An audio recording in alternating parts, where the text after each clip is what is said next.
तो आज show time में आप सबका स्वागत है और आज एक्सप्लेन कर रहे हैं वेडनेसडे के एपिसोड नंबर 6 को। तो चलिए शुरू करते हैं। जहां पर हमने देखा वेडनेसडे गुडी से कांटेक्ट करने का ट्राई कर रही थी क्योंकि उसकी मॉम ने कहा था कि शायद गुडी तुम्हारी हेल्प कर पाएगी तुम्हारी पावर्स को कंट्रोल करने के लिए, और उसे लगता है शायद गुडी उसके विजन्स में आ रही है। बट ये तो इनेट थी जो उसकी रूममेट है, और यहाँ पर गुडी उसके मैसेजेस को इग्नोर कर रही थी और वो उससे कांटेक्ट नहीं कर रही है, जिसके बारे में वो इनेट को बताती है। और तभी उनके कमरे में कोई एक लेटर फेंक कर भाग जाता है, जिसको देखकर वो समझ पाते हैं शायद ये गुडी ने भेजा हो। बट वेडनेसडे का कहना था गुडी कभी भी मैगजीन कटआउट्स के लेटर्स को नहीं भेजने वाली है, उसके विजन अलग टाइप के होते हैं। जहां पर इस लेटर में लिखा हुआ था कि अगर उसको सारे आंसर चाहिए तो उसे क्रैकस्टोन क्रिप्ट के पास मिलना पड़ेगा मिडनाइट में, और तभी शायद कोई उसके आंसर दे पाए। जिसको देखने के बाद वेडनेसडे अपना बैग पैक करती है और रात को चली जाती है क्रैकस्टोन क्रिप्ट की लोकेशन में, जो जंगल के बीचों बीच थी, जहां पर इन्हें डरते हुए जाने लग रही है। और वेडनेसडे एक्सप्लेन करती है कि उसने उसे आने के लिए नहीं कहा था, वो अपनी मर्जी से साथ में आई है, तो प्लीज ओवर एक्टिंग तो बिल्कुल ना करे। जहां पर वेडनेसडे जाने के बाद चेक करना चाहती है कि यहाँ पर क्या सबूत है, और उसे लगता है कि शायद उसके आसपास कोई है। जहाँ पर इन्हें डर के मारे बाहर ही रुक चुकी है, और यहाँ पर वेडनेसडे को पता चलता है कि शायद उस पर कोई अटैक कर सकता है। बट ये तो एक सरप्राइज था जो थिंग और बाकी सब लोगों ने वेडनेसडे के लिए रखा है, क्योंकि आज है वेडनेसडे का 16th बर्थडे, जिसको देख के वेडनेसडे बिल्कुल भी खुश नहीं थी। और यहाँ पर इनेट बाहर से केक लेकर आती है, और इसीलिए वो बाहर रुकी हुई थी। जिस मोमेंट पे वेडनेसडे बहुत ज्यादा गुस्सा करने लगती है थिंग के ऊपर, और वहां पर पढ़ पाती है एक लैटिन में लिखा हुआ कोट, जिसमें लिखा हुआ था fire will rain when I rise, जब मैं जागूंगा तब आग बरसेगी। फायर विल रेन वाला मैसेज उनके स्कूल पे किसी ने छोड़ दिया था उस फायर में, तो मतलब ये सब चीजें कनेक्टेड हैं इस क्रैकस्टोन से। बट हम देखते हैं उसके क्लासमेट्स इसमें बिल्कुल भी इंटरेस्टेड नहीं थे, वो तो सिर्फ चाहते हैं कि केक कटे और कुछ खाएं। बट उस मोमेंट पे वेडनेसडे उस स्क्रिप्ट को टच करती है और उसे विजन्स आते हैं, जहां पर उसे नजर आती है गुडी, और बताती है उसे उस घर के बारे में जहां पर उसे सबूत मिल सकते हैं। और यहाँ पर उस घर के बारे में वेडनेसडे तो कुछ नहीं जानती है, बट वो जानना चाहती है अपनी रेवन पावर के बारे में, उसे कैसे कंट्रोल करे। जहां पर गुडी एक्सप्लेन करती है कि वो अकेली उसकी फैमिली में है जिसके पास ये रेवन पावर है, और इसे कंट्रोल नहीं किया जा सकता, सिर्फ इसको सही तरीके से यूज किया जा सकता है, जो उसे सीखना होगा। जहां पर हम देखते हैं वेडनेसडे अपनी किस्मत नहीं बदल सकती है, जहां पर उसे अकेला ही रहना पड़ेगा और वो किसी पे ट्रस्ट नहीं कर सकती है। जहां पर गुडी उसे ये विजन देने के बाद वहां से गायब हो जाती है, और वेडनेसडे को पता नहीं है उसे आगे करना क्या है। बट यहाँ पर जब उसे होश आता है तो अपने स्कूल में थी और डांटने लग रही थी थिंग को इस पार्टी के आइडिया के लिए। बट यहाँ पर इनेट बताती है कि सिर्फ ये थिंग का आइडिया नहीं था, उन सब का आइडिया था। बर्थडे पार्टी सबको सेलिब्रेट करनी चाहिए, इसमें कुछ गलत नहीं है। बट तभी उस मोमेंट पे हम देखते हैं थिंग को, जो एक बैग निकाल के लाता है जो उसके पेरेंट्स उसके लिए छोड़कर गए थे एज अ गिफ्ट। यहाँ पर इनेट देखती है कि उसके पेरेंट्स ने उसे क्या गिफ्ट दिया है, जहां पर एक मरी हुई स्क्वायरल थी और उस पर एक्सपेरिमेंट करने के लिए अलग अलग चीजें, जिसको देख के क्रीप आउट होती है इनेट। बट ये सब चीजें तो वेडनेसडे के लिए नॉर्मल थी। और यहाँ पर अब इनेट अपना गिफ्ट देती है, जहां पर एक स्नूट था, एक स्कार्फ, जिसको देख के वेडनेसडे बिल्कुल भी खुश नहीं है, और वो उसको पहनना नहीं चाहती थी। बट वो नहीं चाहती है कि इनेट को बुरा लगे, तो उसे एक्सप्लेन करती है कि हम इसको सिर्फ स्पेशल इवेंट में ही पहनेंगे, जैसे किसी की मौत पर। और ये सुनने के बाद इनेट समझ चुकी थी शायद ये इसको इतना भी अच्छा नहीं लगा है। बट उसी मोमेंट पे हम देखते हैं स्कूल के अंदर प्रिंसिपल मेयर से बात करने लग रही थी, जहां पर मेयर का बेटा यहाँ पर कम्युनिटी सर्विस कर रहा है अपनी गलती के लिए, जो उसने रेवन डांस में की थी, वो पूरा रेड कलर फैलाना उसकी वजह से। जहां पर प्रिंसिपल बोलती है कि उसको इस चीज के लिए तो माफ कर दिया जाएगा कम्युनिटी सर्विस के बाद। वो जानना चाहती है कि आग किसने लगाई है उनके लॉन में। बट यहाँ पर मेयर साफ करता है कि उसके बेटे ने तो पक्का नहीं लगाई होगी, क्योंकि एक हफ्ते से वो घर में बंद था बिल्कुल। जिस मोमेंट पे वो जानना चाहते हैं कि ये हरकत किसकी है, और उस मोमेंट पे मेयर जानना चाहते हैं कि जो आसपास कत्ल हो रहे हैं उनमें कहीं स्कूल के बच्चों का हाथ तो नहीं है। बट इसके लिए साफ मना करती है प्रिंसिपल वीम्स कि उनके स्कूल का कोई बच्चा ऐसी हरकत नहीं करेगा, और वो चैरिटी देती है मेयर को उसके इलेक्शंस के लिए, तो अपना मुंह बंद रखे तो ज्यादा बेटर है। जिस मोमेंट पे हम देखते हैं प्रिंसिपल वीम्स इस स्कूल के बच्चों की सेफ्टी के लिए किसी भी हद तक जा सकती हैं। और अब वही वेडनेसडे उसी जले हुए साइन के पास खड़ी हुई थी, जहां पर एक्सेवियर उससे बात करने की कोशिश करता है और पूछता है कि तुमने फिर से कोई विजन देखा होगा, तभी तुम्हारे साथ वो बेहोशी वाली चीज हुई थी। बट यहाँ पर वो बात करना नहीं चाहती एक्सेवियर से, क्योंकि उसे लगता है कि ये एक मॉन्स्टर है। जिस मोमेंट पे एक्सेवियर गुस्सा होकर जाने लगता है और बोलता है कि अगर तुम्हें कोई हेल्प चाहिए तो तुम मेरे पास आ सकती बोलती है तुम्हें पता है मैं कहाँ मिलूंगा, और यहाँ पर अकेली वेडनेसडे अब जाने लगती है सीधा मिलने के लिए यूजीन से, जहाँ पर यूजीन के पास बैठ के बताने लगती है किस तरह बचपन में वो बर्थडे बहुत अच्छे से सेलिब्रेट करती थी, अजीब अजीब केक, अजीब अजीब पार्टीज, गिफ्ट, सब कुछ इतना अमेजिंग होता था, बट अब उसे बिल्कुल अच्छा नहीं लगता है। और यहाँ पर शायद गुडी मुझे सही कह रही थी कि मुझे पूरी जिंदगी अकेले ही रहना है। जिस मोमेंट पे उसकी थेरेपिस्ट वहां पर आके पूछती है चलो तुम अपनी बातें किसी से तो शेयर कर रही हो, जिस मोमेंट पे बिल्कुल अच्छा नहीं लगता है वेडनेसडे को कि उसकी बातें कोई छुप छुप के सुन रहा है। जिस मोमेंट पे बताती है कि वो लास्ट मोमेंट के बाद फिर से मिली नहीं है जहां पर उसके पेरेंट्स का झगड़ा हुआ था उसके ऑफिस में। इस मोमेंट पे वेडनेसडे साफ करती है कि अब उसकी फैमिली बेटर है, उसने अपनी मॉम के साथ कुछ क्वालिटी टाइम गुजारा और अपने डैड को जेल से छुटाया। और ये देख के उसकी साइकोलॉजिस्ट खुश थी कि चलो उसके अंदर कोई तो चेंज आने लग रहे हैं, जहां पर वो बताती है कि यूजीन के पेरेंट्स उससे थेरेपी सेशंस ले रहे थे क्योंकि यूजीन की इस हालत की वजह से उनकी घर में बहुत ज्यादा टेंशन है, और उसने प्रॉमिस किया था उसके पेरेंट्स को कि अगर वो टाउन से बाहर जाएंगे तो यूजीन से मिलने के लिए वो आएगी, जहां पर वो फ्लावर्स लेकर आ चुकी थी यूजीन के लिए। और इस मोमेंट पे वेडनेसडे से पूछना चाहती है गुडी कौन है, जिस मोमेंट पे वो बोलती है कि वो उसकी दूर की कजन है, और यहाँ पर वेडनेसडे कुछ भी रिवील ना करते हुए वहां से जाने लगती है। और इस मोमेंट पे हम देखते हैं साइकोलॉजिस्ट बार बार कनेक्शन बनाने की ट्राई करती है, बट वेडनेसडे उसको भाव नहीं दे रही थी क्योंकि उसे लगता है कि ह्यूमन इमोशन उसके लिए बने ही नहीं है। और अब हम देखते हैं मेयर ऑफिस में, जहां पर मेयर वोकर ने मंगा लिया था एक डेथ सर्टिफिकेट जो लॉरेन गेट्स का था, और वो थोड़े कंफ्यूज थे क्योंकि जो उनका घर था उसमें से लाइट जलने और कुछ आवाजें आने की वजह से पड़ोसियों ने कंप्लेन भी की थी। वो जानना चाहते हैं वहां पर कोई गड़बड़ तो नहीं है, और इसके लिए वो शेरिफ को इन्फॉर्म करवाते हैं। जिस मोमेंट पे मेयर वोकर कोई ना कोई बात खुद भी पता लगाना चाहते थे कि यहाँ पर पूरी गेट्स फैमिली मर गई है तो उनके उस घर में कौन जा सकता है, वो भी इतने सालों बाद। और यहाँ वेडनेसडे आ चुकी है उसी कॉफी शॉप में, और यहाँ पर उसके लिए एक स्पेशल कॉफी बना के लाया है टाइलर क्योंकि आज उसका बर्थडे है।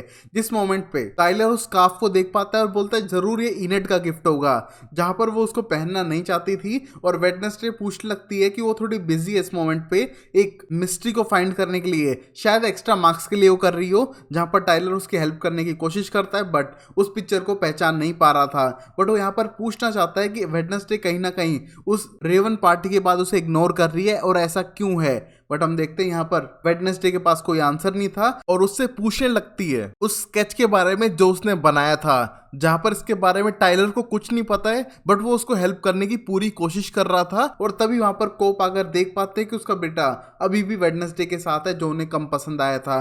जहां पर वेडनेसडे उनसे बात करने लगती है, आग लगी हुई थी उनकी गार्डन में फायर विल रेन वाली, उसके बारे में वो जानना चाहती है क्योंकि सेम टेक्स्ट ट्रैकस्टोन क्रिप्ट के अंदर भी लिखा हुआ था। बट यहाँ पर कोप इन बातों पे बिल्कुल भी इंटरेस्टेड नहीं है और बोलता है कि तुम्हारे डैड से मेरी सुलह हो चुकी है और तुम भी इन चीजों को छोड़ दो तो ज्यादा बेटर है, इनमें कुछ नहीं रखा है। जिस मोमेंट पे वेडनेसडे इस केस और स्टडी को छोड़ने नहीं वाली थी और ये बात शेरिफ समझ चुके थे तो उसे इग्नोर करने लगते हैं। और यहाँ पर वेडनेसडे आगे की प्लान करती है कि किस तरह वो उस गेट वाली ड्राइंग से उस लोकेशन पे पहुंचेगी। और अब यहीं वेडनेसडे जाती है सीधा एक्सेवियर के पास, जिससे पहले तो बात नहीं कर रही थी बट सबूत इकट्ठा करने के लिए बात करने के लिए तैयार है। और उस मोमेंट पे एक्सेवियर बोलता है चलो तुम्हें कुछ पेंटिंग लेसन चाहिए, जहां पर वेडनेसडे अपनी वो पेंटिंग दिखाती है जिसपे एक गेट बना हुआ था, जिसको देख के एक्सेवियर बताता है कि उसने भी सेम चीज ड्रॉ की थी कुछ दिन पहले, उसको ये विजन्स आए थे। जहां पर पता चलता है कि वेडनेसडे वाली जितनी भी चीजें हो रही हैं ये सारी एक्सेवियर को पता है और बताता है कि वो इसके दिमाग में आती हैं एक सपने की तरह और वो उन्हें ड्रॉ करना शुरू कर देता है। और उसी मोमेंट पे हम देखते हैं थिंग चुपचाप जाके एक पेंटिंग पे से पर्दा हटाता है जो किसी और नहीं बल्कि वेडनेसडे की थी। और इसको देखकर तो एक्सेवियर शर्माने लगता है क्योंकि उसे लगा था कि शायद वेडनेसडे उस पर और गुस्सा हो जाएगी उसकी पेंटिंग बनाने की वजह से। जहां पर वो बताने लगता है कि जब उनके बीच में बातचीत बंद हो चुकी थी रेवन डांस पे, वो उसको भुलाना चाहता था बट वो भुलाने के बदले उसे ही ड्रॉ करने लगता है और वो उसका म्यूजिक तक सुन सकता है। जहां पर अपनी पावर से एक्सेवियर पेंटिंग को मूव करने लगता है, जहां पर पेंटिंग के अंदर से वेडनेसडे इंस्ट्रूमेंट बजा रही थी। और ये देखकर उसे थोड़ा अजीब सा लगता है और उस मोमेंट पे उसे पता चल ही चुका था ये ओल्ड गेट मेंशन का है जिसके बारे में खुद पता कर लेगी। और इस मोमेंट पे उसे यहाँ से चलना चाहिए क्योंकि अजीब लग रहा है, एक्सेवियर उसकी पेंटिंग बना रहा है, उसका दोस्त बनना चाहता है और यहाँ पर वेडनेसडे को इन सब चीजों में थोड़ा कम इंटरेस्ट है और वहां से जाने लगती है। जिस मोमेंट पे एक्सेवियर को लगता है कि शायद ये उससे फिर से नाराज हो चुकी है और फिर उससे बात करेगी भी नहीं क्योंकि उसने उसकी पेंटिंग बनाई उससे बिना पूछे। और यहाँ हम देखते हैं ल्यूकस वॉकर को, जो स्कूल में अपनी कम्युनिटी सर्विस कर रहा है और बियांका उससे मिलने के लिए आती है क्योंकि उसने नोटिस किया था कि ल्यूक पहनने लग रहा था मॉर्निंग सॉन्ग का बैंड। और यहाँ पर वो बताने लगता है कि किस तरह से एक लेडी मिली, उसने इसे सेल्फ हेल्प ऐप के बारे में बताया जो मॉर्निंग सॉन्ग से थी और उसने उसको बहुत ज्यादा हेल्प की है। बट हम देखते हैं उसे पता था कि ये उसकी मॉम और उनके कल्ट का किया हुआ है और यहाँ पर उससे रिक्वेस्ट करती है कि इस बैंड को उतार दे और उस ऐप को डिलीट कर दें। जहां पर ल्यूकस को लगता है कि यार ऐप तो अच्छी थी और लेडी भी बहुत अच्छी थी जिन्हें इस ऐप के बारे में बताया, और यहाँ पर वो लेडी कोई और नहीं बियांका की मॉम थी। बट हम देखते हैं बियांका ये बात ल्यूकस को ना बताते हुए सिर्फ उसे रिक्वेस्ट करते हैं कि उस ऐप को डिलीट कर दे, जहां पर ल्यूकस उसकी मानने के लिए रेडी है। बट वो उससे मिलना चाहता है एक कॉफी के लिए, जहां पर बियांका मान भी जाती है। जिस मोमेंट पे हम देखते हैं शाम को दोनों मिलते हैं और यहाँ पर बियांका वेट करने लग रही थी ल्यूकस का, और तभी उसे टाइलर आकर इनेट वाला स्कार्फ देता है और बोलता है कि प्लीज इसको तुम वेडनेसडे को दे देना, वो यहाँ पर भूल चुकी है और ये उसे इनेट ने गिफ्ट किया था। जिस मोमेंट पे बियांका बोलती है टाइलर तुम तो शायद वेडनेसडे के बॉयफ्रेंड हो ना, बट यहाँ पर टाइलर बोलता है ऐसा कुछ नहीं है, हम सिर्फ दोस्त हैं, शायद वो भी ना हो। और ये कहने के बाद जाने लगता है। बट तभी उस मोमेंट पे ल्यूकस आकर बियांका से बातें करता है कि किस तरह जो भी उसने स्कूल में किया था वो उसके लिए सॉरी फील कर रहा है, बट वो रिवेंज लेना चाहता था उस पूरे ट्रैकस्टोन स्टैचू के साथ जो भी हुआ उसके लिए, क्योंकि उसके फादर की कहीं ना कहीं इंसल्ट हुई थी। जहां पर बियांका उसकी प्रॉब्लम्स को समझती है, एक दूसरे से वो दोनों कनेक्ट करते हैं और एक दूसरे से मिलके बहुत ज्यादा खुश थे। जहां पर ल्यूकस ने बियांका के कहने पे वो ऐप और बैंड दोनों निकाल दिए थे। और वहीं इस मोमेंट पे वेडनेसडे जा चुकी थी गेट्स मैंशन के अंदर, क्योंकि उसे लगता है कि शायद गुडी उसे इसी डायरेक्शन में आने के लिए कह रही थी। बट जैसे वो घर के पास जाती है उसे नजर आता है कि मेयर उस घर से निकला है और फोन करता है सीधा शेरिफ को कि उसे कुछ सबूत मिले हैं और यहाँ पर वो मिस्ट्री को सॉल्व करके रहेगा और वो उसे मिलने के लिए आ रहा है उसी कॉफी शॉप में। जिस मोमेंट पे वेडनेसडे सुनते ही समझ जाती है कि उसे भी उसके साथ ही जाना पड़ेगा, जहां पर वो थिंग से उसे डिस्ट्रैक्ट करने के लिए कहती है और जाकर उसकी गाड़ी में बैठ जाती है।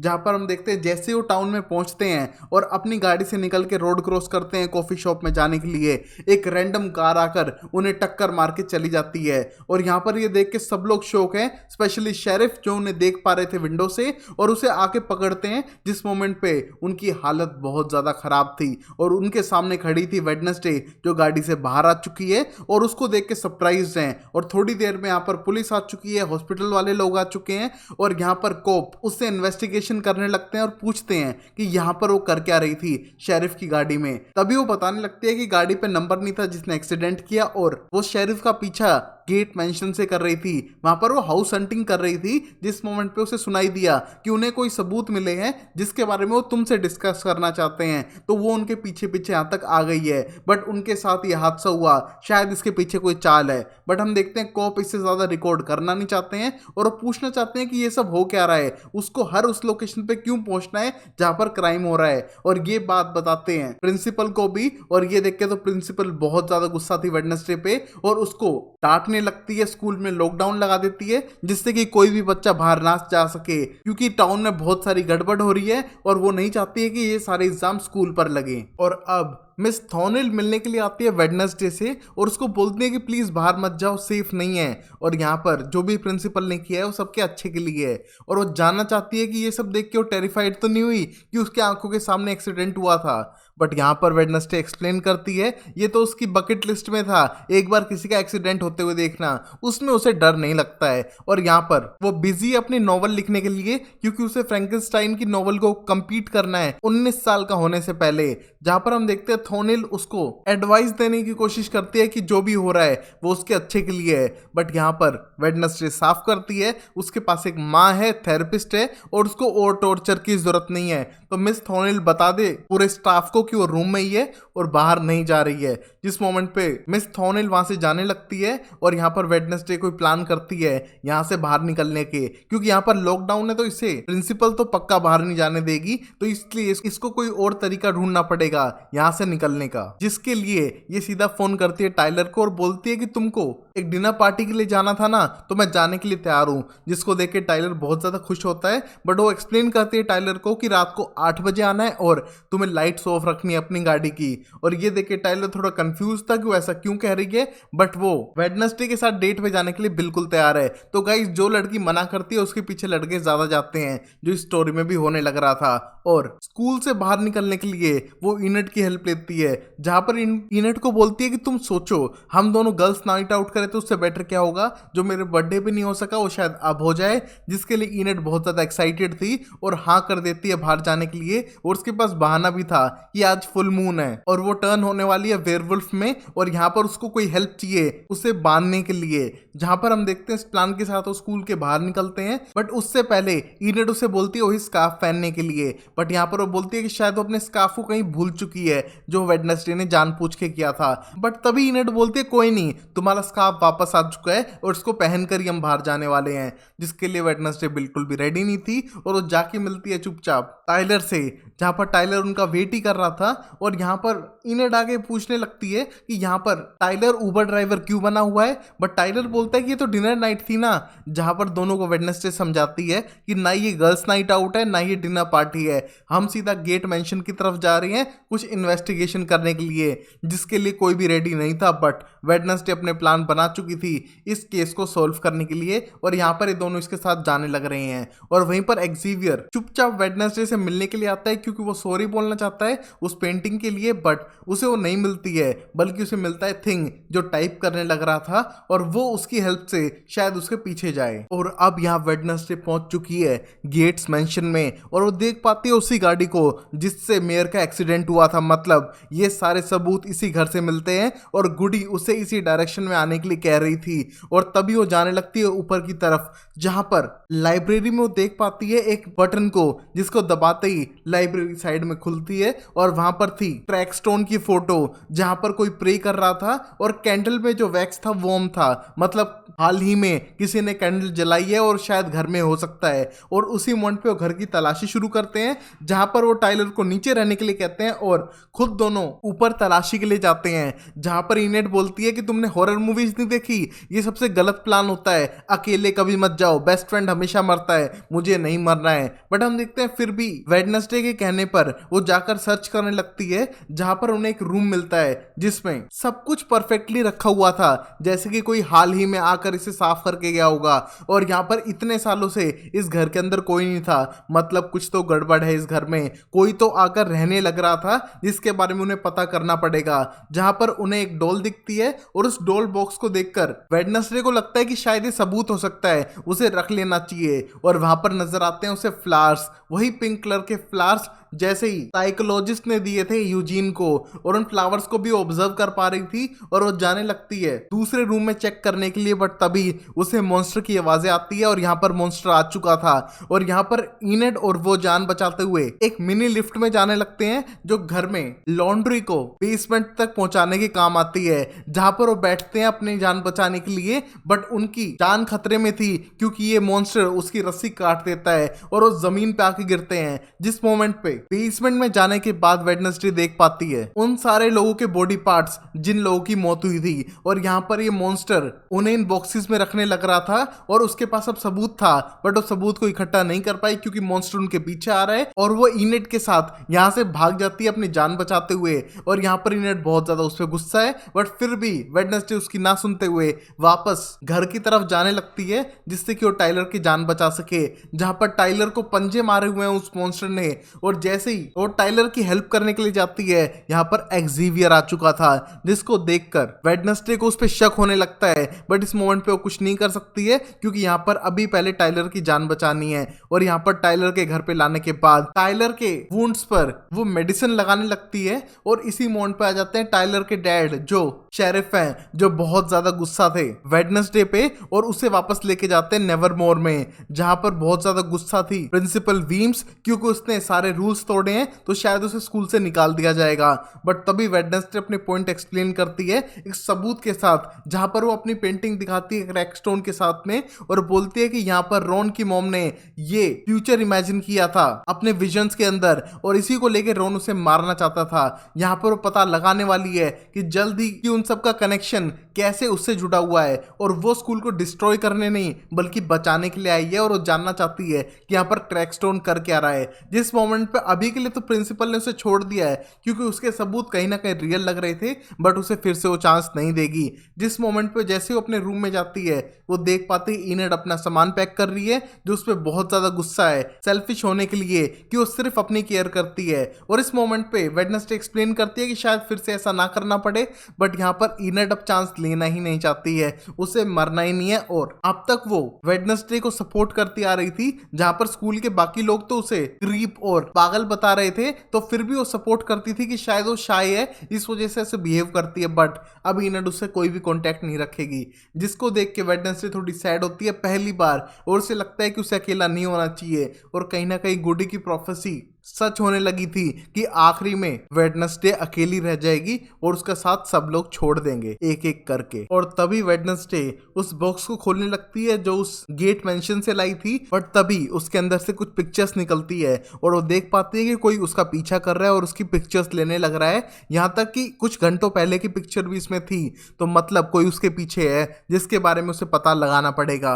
और यहाँ पर हम देखते हैं कि मेयर के पास जाकर उसको जान से कोई मार देता है एक पाइप निकाल के, जिससे कि वो कोई भी बयान नहीं दे पाए। और यहाँ पर मेयर की मौत हो चुकी है और अब वेडनेसडे को लगता है कि वो बहुत ज्यादा पास पहुंच चुकी है इस मिस्ट्री को सॉल्व करने के लिए, जहां पर गेट मेंशन, गेट फैमिली, वो मॉन्स्टर और क्रैकस्टोन सब कहीं ना कहीं कनेक्टेड है। और वो सब कनेक्टेड हो रहे हैं वेडनेसडे के साथ में भी। और जो भी वो बंदा है जो ये सब चीजें कर रहा है वो उसको ढूंढ कर रहेगी। जहां पर एपिसोड खत्म होता है, जहां पर मेयर टपक लिए हैं और जो भी ये कातिल है वो कहीं ना कहीं वेडनेसडे के पीछे पड़ा हुआ है, और इस बार तो जान से मारने की कोशिश भी की है क्योंकि शायद वो अपने आप को बचाना चाहता है। और वेडनेसडे को अब सबूत मिल चुके हैं, तो क्या करेगी जानते हैं अगले एपिसोड में। तब तक के लिए वीडियो को लाइक करो, चैनल को सब्सक्राइब करो और देखते रहो शो टाइम अमेजिंग सीरीज के लिए।